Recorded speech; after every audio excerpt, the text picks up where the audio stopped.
Hello students, how are you. आज से हम लोग most important chapter class 10th का जो है वो है इंट्रोडक्शन टू ट्रिग्नोमेट्री। एनसीईआरटी का ये चैप्टर नंबर 8 है। ये बोर्ड एग्जाम के पॉइंट ऑफ व्यू से तो इम्पॉर्टेंट है ही है। इसके साथ साथ इस चैप्टर की इम्पोर्टेंस ये है कि आप इस चैप्टर को क्लास 11th में भी पढ़ेंगे, इस चैप्टर को आप इसके एप्लीकेशन को 12th में भी पढ़ेंगे। तो उसके लिए आपको क्या होना चाहिए, इस चैप्टर का जो बेसिक कॉन्सेप्ट है वो आना बहुत ज़रूरी है। और आपके सीबीएसई बोर्ड में जो इसका इंट्रोडक्शन किया गया है वो क्लास 10th से किया गया है, यानी कि इसका जो बेसिक है वो आपको यहीं पे पढ़ना है। तो आइए बच्चों, हम लोग स्टार्ट करते हैं कि इंट्रोडक्शन टू ट्रिग्नोमेट्री में हम देखते हैं कि ट्रिग्नोमेट्री एक्चुअली में होता क्या है और कहाँ एप्लीकेबल होता है। तो सबसे पहले हम लोग बात करते हैं ट्रायंगल। जैसा कि बच्चों हमने पढ़ रखा है कि ट्रायंगल जो होता है, एंगल के बेस पे 3 टाइप के ट्रायंगल होते हैं। आपका एक्यूट एंगल ट्रायंगल, इसके अलावा ऑब्ट्यूज एंगल ट्रायंगल, और तीसरा जो होता है आपका राइट एंगल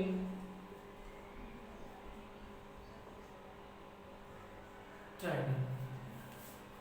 ट्रिग्नोमेट्री जो है ये एप्लीकेबल है केवल और केवल राइट एंगल ट्रायंगल के लिए। अब राइट एंगल ट्रायंगल क्या होता है, जिस ट्रायंगल में एक एंगल 90 डिग्री का होता है उसे राइट एंगल ट्रायंगल कहा जाता है। जैसे मान लीजिए कि ट्रायंगल ए बी सी है, इसमें एंगल बी जो है आपका एक 90 डिग्री का है, एंगल बी जो है 90 डिग्री का है, तो आपका ये ट्रायंगल एबीसी जो हो जाएगा वो एक राइट एंगल ट्रायंगल हो जाएगा। अब राइट एंगल ट्रायंगल में जैसे ये एंगल आपका 90 डिग्री का है, तो जिस एंगल के सामने 90 डिग्री के सामने अपोजिट साइड जो होती है सबसे लॉन्गेस्ट साइड होती है, और इस साइड को बोला जाता है हाइपोटेन्यूस। और जो बची हुई दो साइडें जो 90 डिग्री एंगल से कनेक्ट होती हैं, इनमें से किसी भी को आप बेस मान सकते हैं और किसी को भी परपेंडिकुलर मान सकते हैं। अब इसका बेसिक कॉन्सेप्ट ये होता है कि जैसे हम ऑब्जर्व कर रहे हैं, जैसे आप यहाँ क्या देख रहे हैं, दो एक्यूट एंगल है, एंगल ए और सी। तो एंगल ए के लिए जो एंगल ए से साइड जुड़ी होगी, जैसे हम एंगल ए की बात करें फॉर एंगल ए, तो एंगल ए से जो साइड जुड़ी हुई है वो बेस कहलाएगी। यानी कि बेस इसके लिए जो हो जाएगा वो हो जाएगा ए बी, और परपेंडिकुलर जो हो जाएगा इसके लिए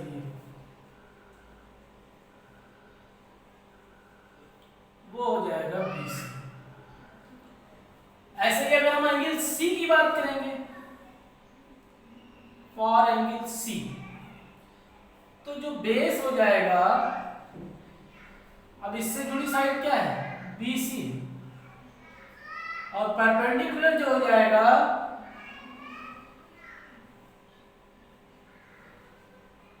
वो हो जाएगा आपका ए बी।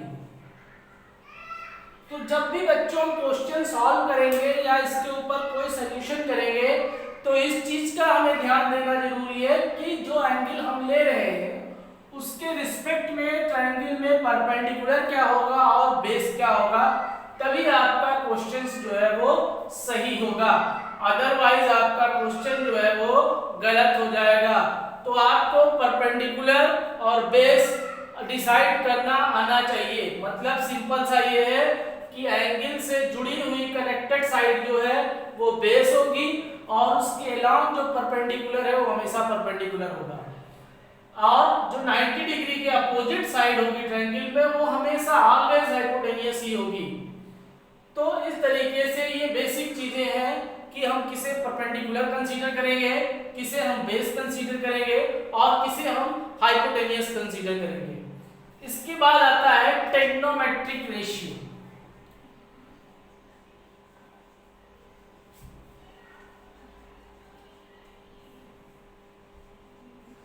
आपकी पूरी की पूरी टेक्नोमेट्री जो है इन टेक्नोमेट्रिक रेशियोज पे डिपेंड करती है। ये टेक्नोमेट्रिक रेशियो क्या होते हैं? सिन होता है आपका, कोसेंट होता है,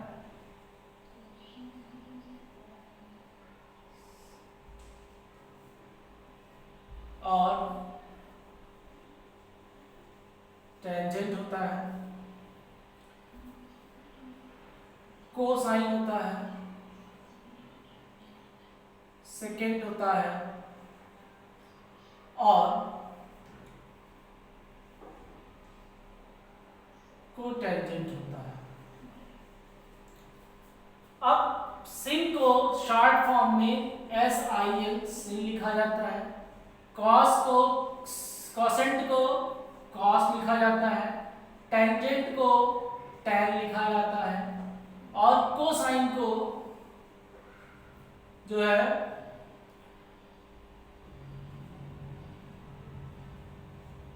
कोसेकेंट कोसाइन मतलब कॉसेक होता है।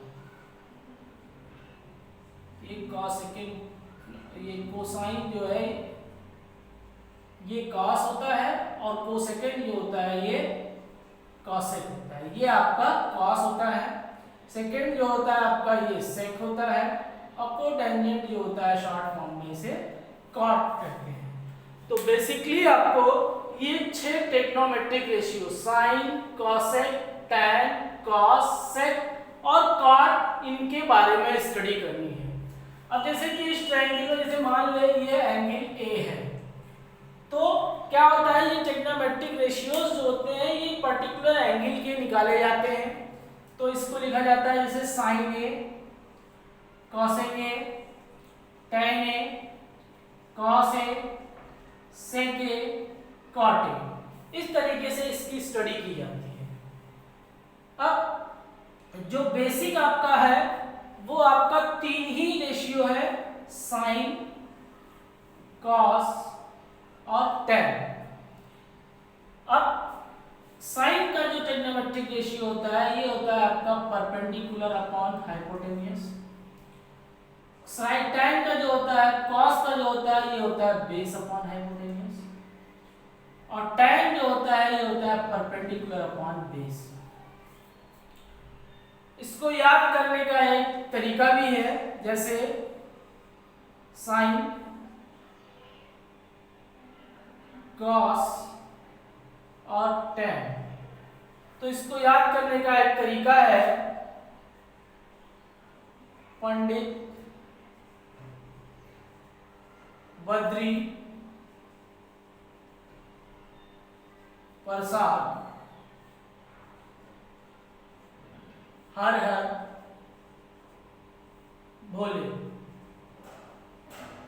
तो इसके बेसिस पे आप देखें जो साइन की वैल्यू हो जाएगी, साइन ए, कॉस ए, टैन।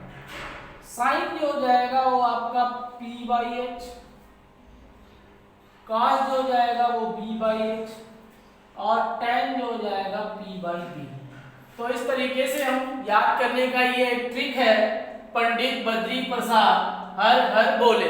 तो पंडित बद्री प्रसाद से आपको परपेंडिकुलर बेस परपेंडिकुलर, हर हर बोले से हाइपोटेनियस हाइपोटेनियस बेस। तो साइन की वैल्यू हो गई परपेंडिकुलर अपॉन हाइपोटेनियस, कॉस की वैल्यू हो गई बेस अपॉन हाइपोटेनियस और टैन की वैल्यू हो गई आपकी परपेंडिकुलर अपॉन बेस। तो ये बेसिक 3 ट्रिग्नोमेट्रिक रेशियोज हो गए। अब आपका कॉसेक जो होता है इसकी वैल्यू होती है 1 अपॉन साइन ए, यानी कि ये h अपॉन p हो जाएगा। इसी तरीके से सेक जो होता है ये 1 अपॉन कॉस ए होता है, यानी कि ये हो जाएगा b upon H upon B.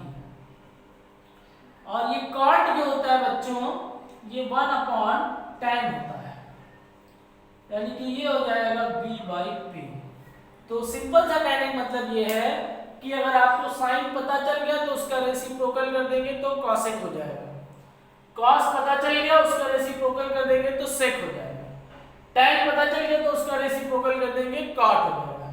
तो इस तरीके से आपके जो पूरे 6 के 6 ट्रिग्नोमेट्रिक रेशियो हो गए, साइन ए की value perpendicular upon hypotenuse, cosec A की value hypotenuse upon perpendicular, tan A की value perpendicular upon base, cos A की value base upon hypotenuse, sec A की वैल्यू हाइपोटेनियस अपॉन बेस और cot A की value base upon perpendicular हो जाएगा। अब जो हमारे क्वेश्चंस हैं, जो हमारे आगे के ट्रिग्नोमेट्री है, वो बेसिकली इसी के ऊपर डिपेंड होती है, इसी से रिलेट होती है, तो ये आपको आना बहुत जरूरी है। अब जैसे बेस और परपेंडिकुलर का मैंने बताया, जिस पर जैसे अब एंगल ए के लिए ले रहे हैं तो परपेंडिकुलर ये लिया जाएगा और बेस ये लिया जाएगा, लेकिन अगर यही चीज हम एंगल सी के लिए करेंगे तो परपेंडिकुलर आपका ये लिया जाएगा और बेस ये लिया जाएगा, मतलब एंगल के हिसाब से बेस और परपेंडिकुलर जो है आपका चेंज हो सकता है। ठीक है बच्चों,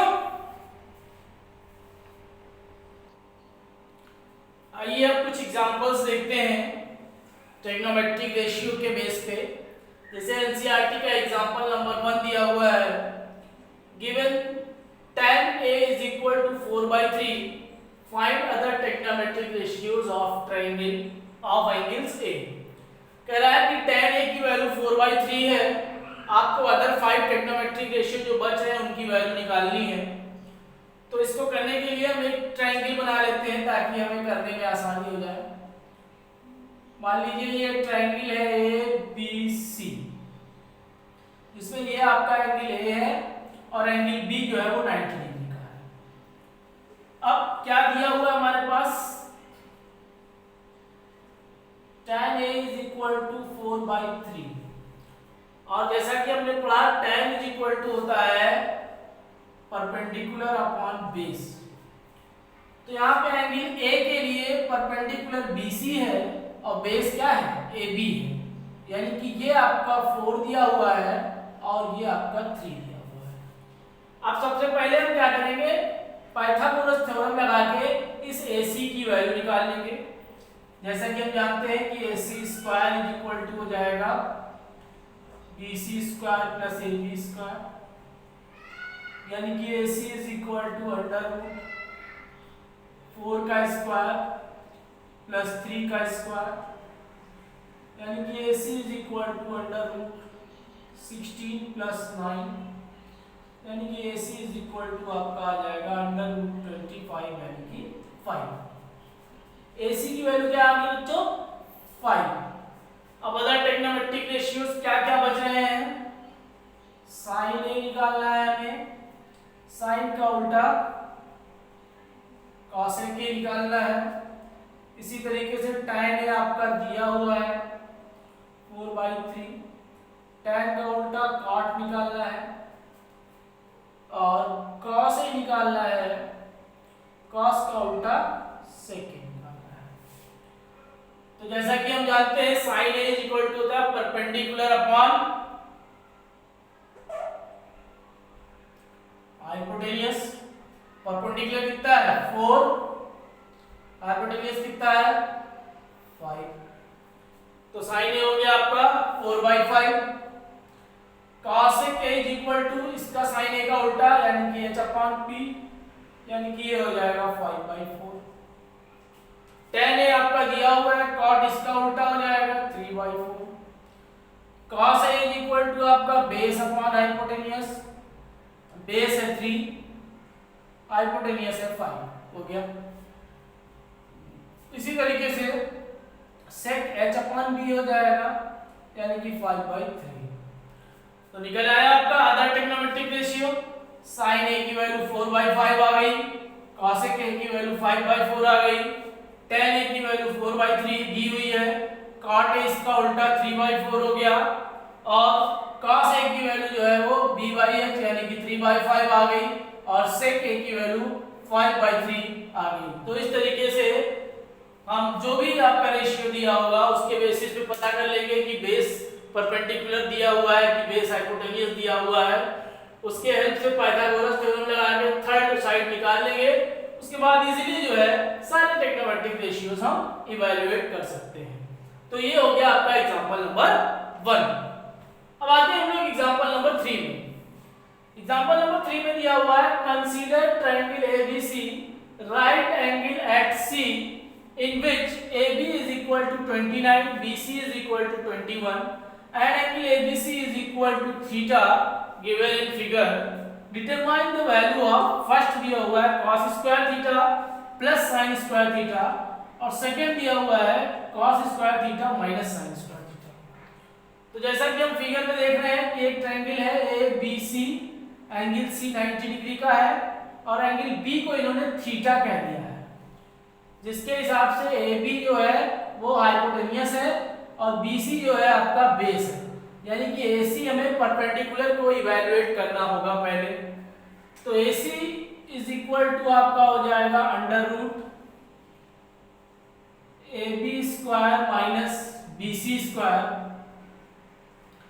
यानी कि AC इज इक्वल टू आपका अंडर रूट 29 का स्क्वायर माइनस 21 का स्क्वायर। इसको हम लिख सकते हैं a square minus b square का फार्मूला हमने पढ़ा है। तो a प्लस b यानी कि 29 प्लस 21, a माइनस b यानी कि 29 माइनस 21। तो ac इज इक्वल टू आपका हो जाएगा, ये आपका हो जाएगा 550 इंटू 8, यानी कि AC is equal to under root 400 और AC इज इक्वल टू आपका आ जाएगा 20, यानी कि ये वैल्यू आपकी हो गई 20। अब बहुत आसान है, फर्स्ट वाला आपका क्या करना है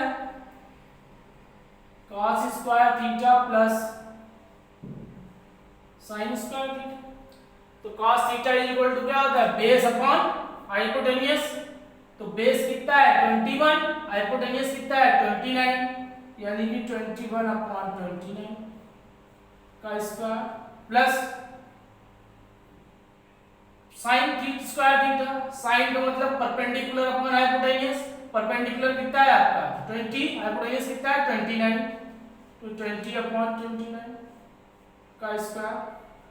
सॉल्व करेंगे इसे तो 21 का स्क्वायर 441, 29 का स्क्वायर होता है 841 प्लस 20 का स्क्वायर होता है 400 upon 841।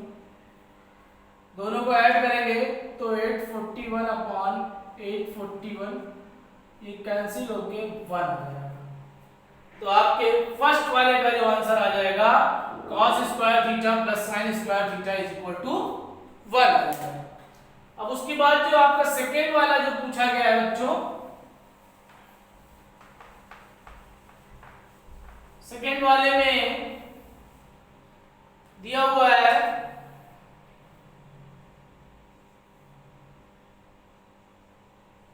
cos square theta minus sin square theta. तो वैल्यू हमें पता ही है, cos स्क्वायर थीटा की वैल्यू 21 अपॉन 29 का स्क्वायर माइनस 20 अपॉन 29 का स्क्वायर, यानी कि 441 अपॉन 841 माइनस 400 अपॉन 841। सॉल्व करेंगे इसको तो 441 minus 44 upon 841 is equal to आपका 41 अपॉन 841। यही इसका आंसर हो जाएगा। तो हमने क्या किया, बहुत आसानी से AC की वैल्यू निकाल ली पाइथागोरस थ्योरम लगा के। उसके बाद cos square cos theta sin theta की वैल्यू पुट करके इसको सॉल्व कर दिया। तो cos square theta plus sin square theta की वैल्यू 1 आ गई। सेकेंड वाले में cos थीटा और sin थीटा की वैल्यू पुट करके सॉल्व कर दिया तो ये 41 अपॉन 841 आ गया। तो इस तरीके से ये क्वेश्चन बहुत आसानी से सॉल्व कर लिया गया। अब आते हैं हम लोग एक्सरसाइज एग्जांपल नंबर 5 में। एग्जांपल नंबर 5 को देखते हैं।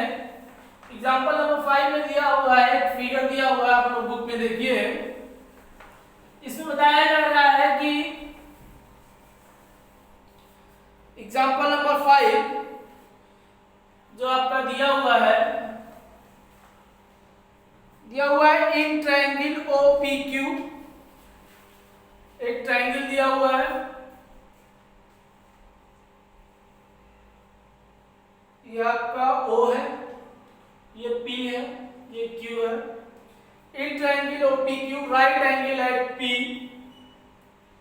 OP is equal to 7 centimetre and इसमें दिया हुआ है OP is equal to 7 centimetre. इसके अलावा आपका दिया हुआ है OQ minus PQ is equal to 1 centimetre. आपको फाइंड करना है sin Q and cos Q की वैल्यू। क्या फाइंड करना है? To find sin Q and cos Q। तो ये जो रिलेशन दिया हुआ बच्चों हमारे पास OP is equal to 7 centimetre, इसके अलावा OQ minus PQ is equal to 1 centimetre, इसी रिलेशन को हम आगे बढ़ाते हैं तो OQ minus PQ is equal to 1, यानी कि OQ is equal to दिया हुआ 1 प्लस PQ। अब जैसा कि हम देख रहे हैं कि ये आपका एक राइट एंगल ट्रायंगल है, तो जब आपका ये एक राइट एंगल ट्रायंगल है तो क्या हो जाएगा पाइथागोरस थ्योरम से OQ का square is equal to PQ का स्क्वायर प्लस PU का स्क्वायर, यही तो होगा। अब OQ की जगह हम क्या पुट कर सकते हैं 1 प्लस PQ का square is equal to PQ square plus PO की वैल्यू 7 दे रखी है इसमें क्वेश्चन में, यानी कि इधर a प्लस b का होल स्क्वायर फार्मूला लगाएंगे तो 1 plus 2PQ plus PQ square is equal to PQ square plus 49, यानी कि PQ स्क्वायर काट देंगे तो 2PQ इज इक्वल टू हो जाएगा 49, ये प्लस 1 है इधर आएगा माइनस 1 हो जाएगा, यानी कि 2PQ इज इक्वल टू 48। मतलब PQ इज इक्वल टू आपका हो जाएगा 48/2, यानी कि 24। तो PQ की वैल्यू क्या मिलेगी बच्चों 24, और OQ क्या है OQ जो है आपका 1 प्लस PQ है, यानी कि OQ जो हो जाएगा आपका 1 प्लस 24 यानी कि 25, तो इसकी वैल्यू हो जाएगी 25। अब मिल गई सारी चीजें आपको आसानी से। अब sin Q is equal to क्या हो जाएगा sin Q is equal to Q आपका ये है, sin होता है परपेंडिकुलर अपॉन हाइपोटेन्यूस, तो परपेंडिकुलर क्या है PO है, हाइपोटेन्यूस क्या है OQ, तो क्या हो जाएगा ये PO अपॉन OQ, यानी कि sin Q is equal to 7/25। ये पहला आ गया आपका। उसके बाद क्या कह रहा है कि cos Q, तो cos Q is equal to आपका बेस अपॉन हाइपोटेन्यूस, तो बेस यानी कि PQ, हाइपोटेन्यूस यानी कि OQ, यानी कि cos Q is equal to 24/25। तो इस तरीके से दूसरा भी मिला है। तो बहुत ही आसान था बच्चों, आपका दिया हुआ था OP 7 सेंटीमीटर है, OQ माइनस PQ 1 है, 1 दिया हुआ था और आपको sin Q और cos Q की वैल्यू निकालनी थी। तो पहले जो ये आपका रिलेशन दिया हुआ था OQ minus PQ is equal to 1, इसी को रिलेशन को हमने सॉल्व किया आगे, तो OQ is equal to 1 plus PQ हो गया। अब इस ट्रायंगल PQO में पाइथागोरस थ्योरम लगाया तो OQ का square is equal to PQ का स्क्वायर प्लस PO का स्क्वायर हो जाएगा।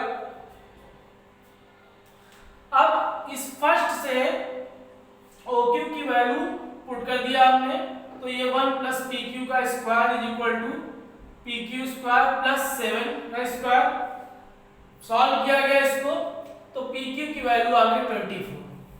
अब OQ जो है 1 प्लस PQ है, यानी कि 1 प्लस 24 यानी कि OQ हो गया 25। अब एक ट्रायंगल में हमें पाइथागोरस, एक ट्रायंगल में हमें परपेंडिकुलर बेस और हाइपोटेन्यूस तीनों चीज मिल गई। अब हमें निकालना है sin Q, sin Q is equal Q के लिए परपेंडिकुलर PO होगा और हाइपोटेनियस OQ होगा, तो परपेंडिकुलर अपॉन हाइपोटेनियस यानी कि PO अपॉन OQ यानी कि sin Q is equal to 7/25। इसी तरीके से cos Q is equal to base upon hypotenuse, base आपका PQ है, हाइपोटेनियस 25 है, तो 24/25 इसकी वैल्यू होगी। तो इस तरीके से बच्चों सॉल्व हो जाएगा। अब जो भी कॉन्सेप्ट आज हमने आपको बताया है इसके बेसिस पे आप लोग एक्सरसाइज